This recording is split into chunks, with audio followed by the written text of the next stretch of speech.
Hello everyone, अभी तक आप सबने इरेशनल नंबर के बारे में ठीक से जान लिया होगा, लेकिन आज हम कुछ और प्रॉपर्टीज़ करेंगे इरेशनल नंबर्स की जो आपको बहुत हेल्प करेंगी 9-10 क्लासेस के लिए भी और आपके एनटीएससी से रिलेटेड। फिर बाद में हम क्वेश्चंस भी लेंगे इरेशनल नंबर्स के ऊपर।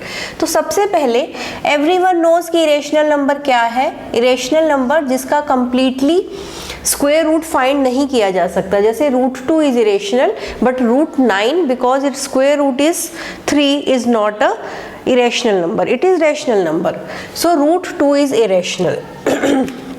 अब हम बताएंगे कि how we can add, subtract, multiply, divide the irrational numbers. √2 is irrational, so negative of every irrational number is also irrational. ये पॉजिटिव है, अगर हम इसके साथ नेगेटिव साइन लगा देते हैं तब भी ये इरेशनल रहता है, इरेशनल है। √2 negative of irrational is also irrational. Now how we can add the irrational numbers? Suppose I am having 2√2 and I have to add 3√2.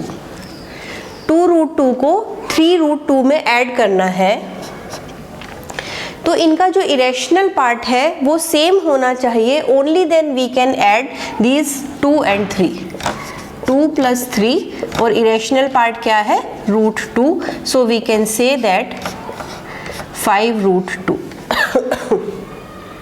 2 + √3 √2 is equal to 5√2. It is also again an irrational number, but it is not always compulsory that sum of two irrational numbers is always irrational. 2√2 + 3√2, अगर यही चीज़ को अगर आपको problem लगती है तो हम variable से कनेक्ट करके मैं आपको पूरा बताऊंगी। जैसे अगर आपके पास होता 2x + 3x, अगर आप कहीं पे अटकते हैं या आपको कोई प्रॉब्लम होती है रेशनल नंबर्स को सॉल्व करने में, तो आप उसको वेरिएबल्स के साथ कनेक्ट करके देखिए। जब आप अलजेब्रा में 2x + 3x सॉल्व कर रहे थे तो वहाँ भी आप 2 + 3x ले रहे थे और इसकी वैल्यू 5x आ रही थी, तो यहाँ पे 5√2 एक तरह से आपका देखिए कि √2 जो है वो x की तरह बिहेव कर रहा है। अब अगर हमारे पास दो इरेशनल नंबर है 2√3 + 3√5, अब यहाँ पे देखिए √3 और √5 अलग अलग इरेशनल नंबर्स हैं, तो हम क्या करेंगे? Can we add them? No, we can not add these 2 and 3 because √3 and √5 are different. जब यहाँ पर इरेशनल नंबर सेम होता है तभी हम इसके ये कॉन्स्टेंट्स भी ऐड कर सकते हैं, इसको कोफिशिएंट्स बोलते हैं। कोफिशिएंट्स हम तभी ऐड कर सकते हैं जब हमारा इरेशनल पार्ट सेम होता है। जैसे कि अगर आपके पास है 2x + 3y, तो can we add them? What will be the answer? It will be the same 2x + 3y. Similarly यहाँ पर भी 2√3 + 3√5 is the same answer. We cannot add it further. अब यही चीज़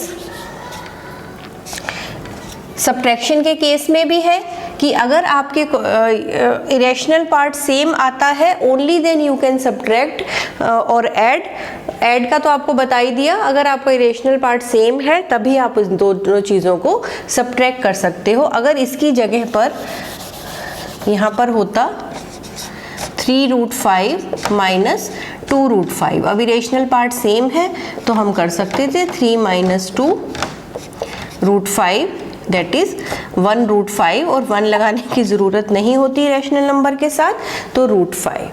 तो इसमें भी आप इनको एक्स वाई से कंपेयर करके इजीली सॉल्व कर सकते हैं, क्योंकि एक्स वाई वाला पार्ट तो छोटी क्लासेस में आ जाता है तो आपको काफ़ी अच्छे से इससे फैमिलियर है। लेकिन √2 वाले क्वेश्चंस जो हैं वो ज़्यादातर 8-9 से शुरू होते हैं, तो इसमें आपको थोड़ा सा कंपेयर करके सोच सकते हैं अगर आप कहीं पे कंफ्यूज हो जाते हैं तो। अब है मल्टीप्लिकेशन, 2√2 × 3√2, आपको इन दोनों को मल्टीप्लाई करना है। तो मल्टीप्लिकेशन में क्या होगा, ये कोफिशिएंट्स अलग ऐड होंगे और इरेशनल पार्ट के साथ मल्टीप्लाई होगा, सॉरी ऐड नहीं मल्टीप्लाई। 2 × 3 और इरेशनल पार्ट क्या है √2 × √2, इज इक्वल टू 3 2 जार 6 एंड √2 इंटू √2 क्या होता है 2। √2 इंटू √2 2 कैसे होता है देखिए, 2 की पावर हाफ, 2 की पावर हाफ। √2 का मतलब पावर हाफ होता है, ये आप सबको मालूम है, 2 raise to power half into 2 raise to power half. और जब भी बेस सेम होता है और मल्टीप्लाई हो रहे होते हैं नंबर्स, तो हम क्या करते हैं, पावर्स को ऐड कर देते हैं। तो 2 हाफ प्लस हाफ, तो 2 raise to power 1, half plus half is 1। So आपको बार बार ये शो नहीं करना है, जब भी दो सेम नंबर्स इरेशनल नंबर्स हैं और उनको मल्टीप्लाई करते हैं तो वो अपने आप में कंप्लीट नंबर आता है। सिमिलरली √3 इंटू √3 अपने आप से जब मल्टीप्लाई हुआ तो it will give you 3 and this is the reason for this. तो 6 इंटू 2 12 आ गया। अगर यही चीज सेम, यहाँ पे आपका इरेशनल पार्ट सेम है, अगर सेम नहीं होता 2√3 इंटू 3√2 होता, तब भी हम क्या करते, ये कांस्टेंट पार्ट मल्टीप्लाई करते और √3 इंटू √2 इनको भी मल्टीप्लाई करते। मल्टीप्लिकेशन में क्या है कि इरेशनल पार्ट्स को भी आप मल्टीप्लाई कर सकते हैं। एडिशन में आप ये नहीं कि इनको अंदर जाके ऐड करके लिख दे, तो एडिशन में वो एज इट इज़ रहता है, लेकिन मल्टीप्लिकेशन में 6 इंटू, अब ये देखिए क्या बन जाएगा, √3 इंटू √2, इनको आप एक ही अंडर रूट में लिख सकते हैं, इट बिकम 6√6। आई थिंक ये सबको क्लियर हो गया कि अगर आपका इरेशनल पार्ट सेम है, मल्टीप्लाई करते हैं तब भी इसमें सेम प्रोसेस फॉलो होता है, क्योंकि √2 इंटू √2 का क्या मतलब है, एक ही रूट में 2 इंटू 2, और यहाँ पे भी हम सेम कर रहे हैं, तो इरेशनल पार्ट भी मल्टीप्लाई हुआ। और √4 इसको ऐसे भी समझ सकते हैं, जो मैंने वे बताया था उस वे से भी समझ सकते हैं कि √2 इंटू √2 2 क्यों होता है, एक ही अंडर रूट में 2 इंटू 2 √4 2। और सिमिलरली यहाँ पे भी मल्टीप्लाई किया √3 इंटू √2, तो इसको एक ही अंडर रूट में कर दिया, 3 इंटू 2 6√2। तो ये हमारे एक्सपोनेंट लॉज के अकॉर्डिंग भी आप सोच सकते हैं। एक्सपोनेंट लॉज आई थिंक कि आप सबको आते होंगे, अगर नहीं आते हैं तो आप मुझे कमेंट में बताइए, I will tell you about the exponent laws, क्योंकि जब भी हम ये चीज़ें सॉल्व करते हैं हमारे एक्सपोनेंट लॉ बार बार यूज़ होते हैं।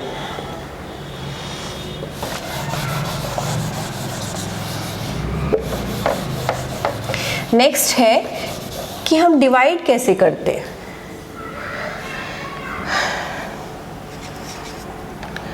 Two plus 2√3, we have to divide this number by 2। तो हम क्या करेंगे, 2 प्लस 2√3 डिवाइड बाय 2। तो इसमें ये वाला पार्ट जो है वो इसको भी डिवाइड करेगा और इसको भी डिवाइड करेगा, दोनों पार्ट्स को, दोनों टर्म्स को ये सेपरेटली डिवाइड कर रहा है, 2√3 by 2, so we are getting 1 plus √3। तो ये तब है जब हमने किसी इरेशनल नंबर को, अब ये पूरा हमारा इरेशनल नंबर माना जाता है, क्योंकि जब भी किसी इरेशनल नंबर में रैशनल नंबर ऐड किया जाता है तो वो कम्प्लीटली इरेशनल नंबर बन जाता है। और इसको हमने किसी रैशनल नंबर से डिवाइड किया, दोनों को सेपरेटली डिवाइड किया, तो जो आंसर आया वो भी अब हमारा इरेशनल है, क्योंकि ये पूरी टर्म बन के एक इरेशनल नंबर शो कर रही है, रैशनल नहीं। अब अगर आपके पास इस तरह से आ जाए 1/2 प्लस √2,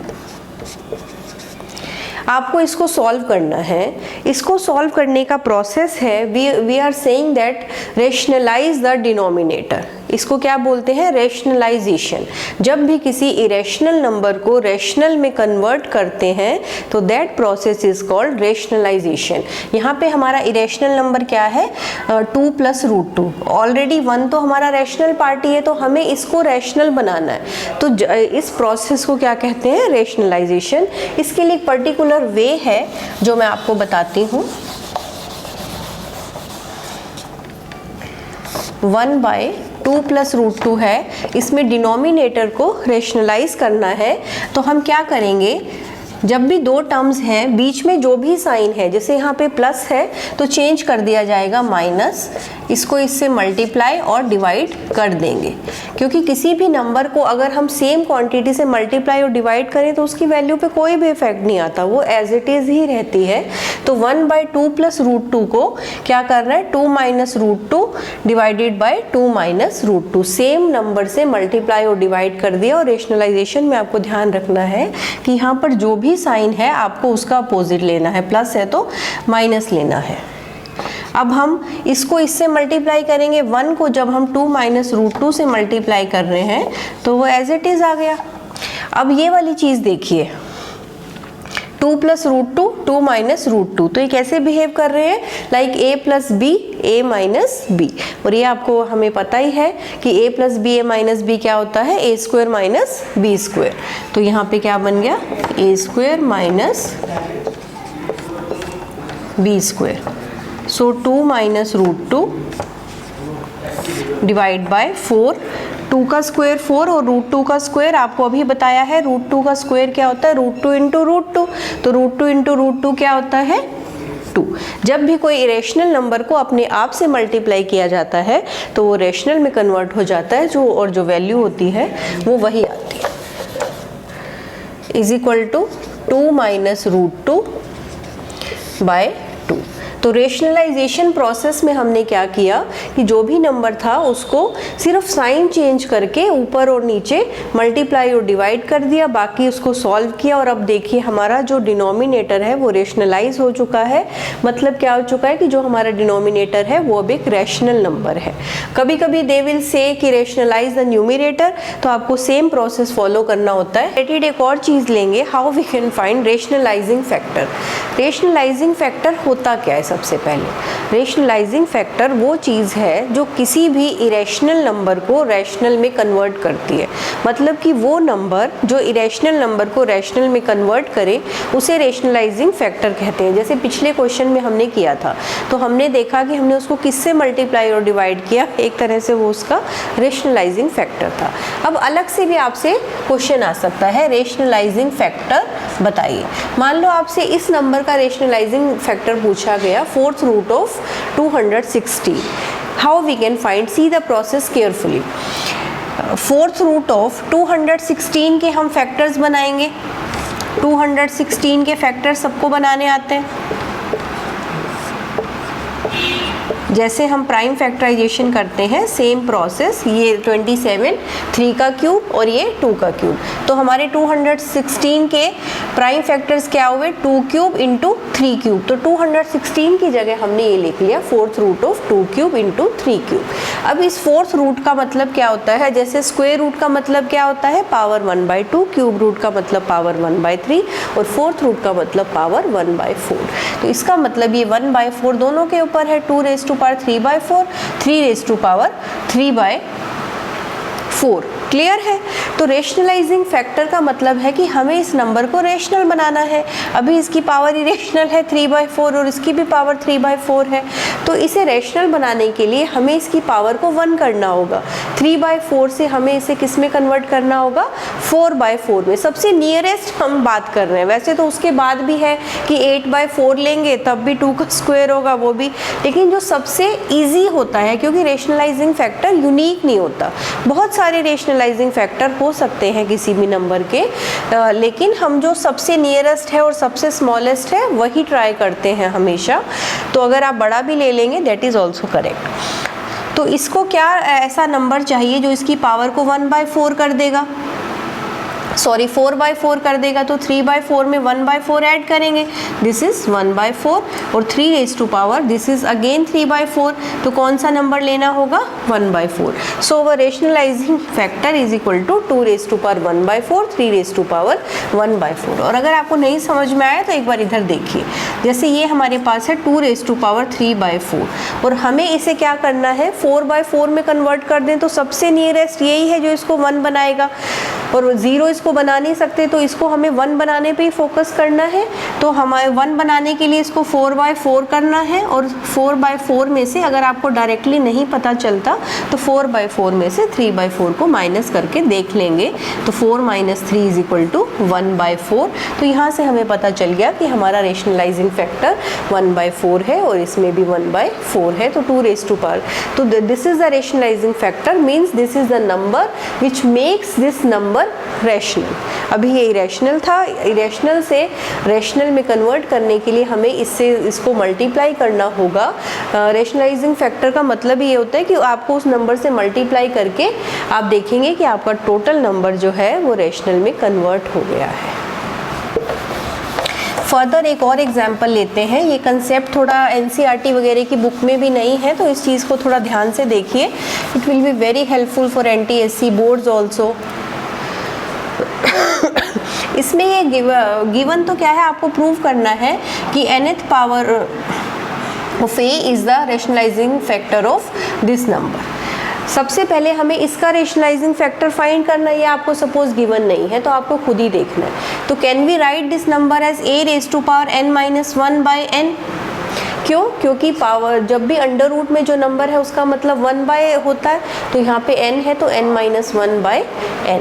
अब इसको सॉल्व कर लिया हमने थोड़ा सा, is equal to a raised to power, ये n दोनों के नीचे है तो a raised to power n/n - 1/n is equal to a raised to power 1 - 1/n, n/n is 1 - 1/n। तो ये तो कंप्लीट नंबर है ही अपने आप में 1, इसमें तो हमें कुछ ऐड वगैरह करने की ज़रूरत नहीं है।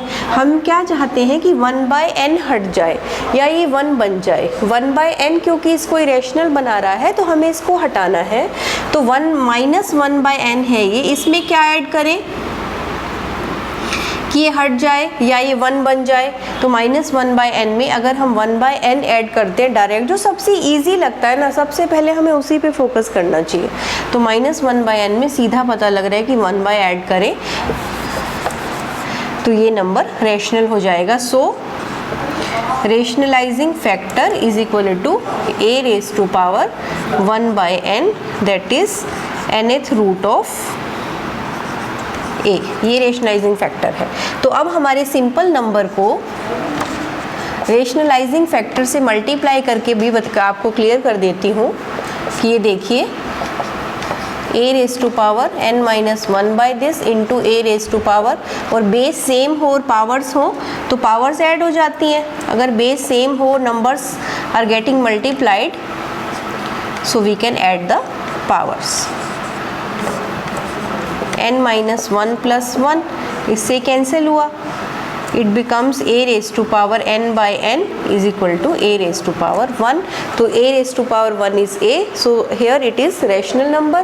और इस कौन सा नंबर ऐसा था जिसने इसको रैशनल बनाया? nth root of a। So this is our rationalising factor.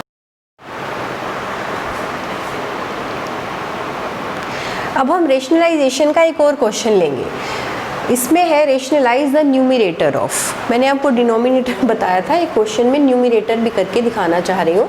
2 - √3 + x divide by this. तो इसमें इरेशनल पार्ट कौन सा है?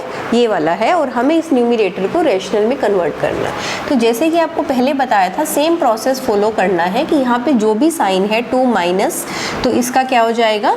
प्लस √3 + x, ये वाला irrational part as it is, divide by to same quantity से हमें इसे मल्टीप्लाई और डिवाइड करना है। इज इक्वल टू, अब फिर से क्या बन गया? a - b, a + b। तो a² - b², x² - b is our √3 + x whole square divide by, अब ये वाला नंबर भी इसके साथ मल्टीप्लाई होगा।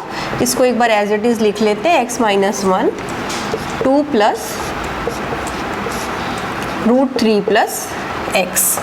2² इज 4, माइनस, और ये देखिए ये पूरे नंबर पे अंडर रूट है और अंडर रूट का स्क्वायर, जैसे कि हमारे पास अंडर रूट ए है, अंडर रूट ए का स्क्वायर जब भी हम करते हैं तो स्क्वायर और अंडर रूट कैंसिल हो जाते हैं। क्यों हो जाते हैं? क्योंकि ए की पावर 2 इंटू यहाँ कुछ नहीं है तो इसका मतलब 1/2 कैंसिल होके ए की पावर 1, तो ए ही रह गया। सेम थिंग यहाँ पर है, तो ये 2 और अंडर रूट कैंसिल होके हमारे पास क्या आ गया 3 + x डिवाइड बाय, अभी हम डिनोमिनेटर पार्ट सॉल्व नहीं कर रहे हैं, इसका भी एक लॉजिक है, आपको आगे क्लियर होगा। अब ये वाला देखिए, इसमें से जब ब्रैकेट ओपन करेंगे तो 4 - 3 1, यहाँ पे लिख रही हूँ मैं थोड़ा सा, 4 - 3 1 और -x, so we are having 1 - x divide by x - 1 2 + √3 + x। यहाँ से अगर हम -1 कॉमन ले लें तो हमारे पास क्या बन गया x - 1 divide by x - 1 2 + √3 + x। x - 1 को x - 1 से कैंसिल कर दिया, so our answer is -1 divide by 2 + √3 + x। तो हमारा जो न्यूमरेटर है वो रेशनलाइज हो गया है, अभी एक रेशनल नंबर में कन्वर्ट हो गया है। तो हमारा एम यही था, रेशनलाइजेशन प्रोसेस का मीनिंग भी यही है कि जो भी आपको गिवन है न्यूमरेटर या डिनोमिनेटर, उसको रेशनलाइज करना है तो उसका मतलब है कि आपको उसे रेशनल नंबर में कन्वर्ट करना है। उसके लिए अगर आपको सिंपली इस तरह की फॉर्म है तो आप रेशनलाइजिंग फैक्टर इजीली फाइंड कर सकते हैं। और आपको जो मैंने नंबर्स में बताया तो उस टाइप का क्वेश्चन भी NTSC वगैरह में आता है, तो उसमें आपको एक प्रोसेस बताया कि how we can find the rationalising factor. I hope कि आपको आज का वीडियो बहुत अच्छा लगा होगा। अगर आपको कहीं भी कोई भी डाउट है तो प्लीज़ कमेंट करके पूछिए, आई विल डेफिनेटली आंसर।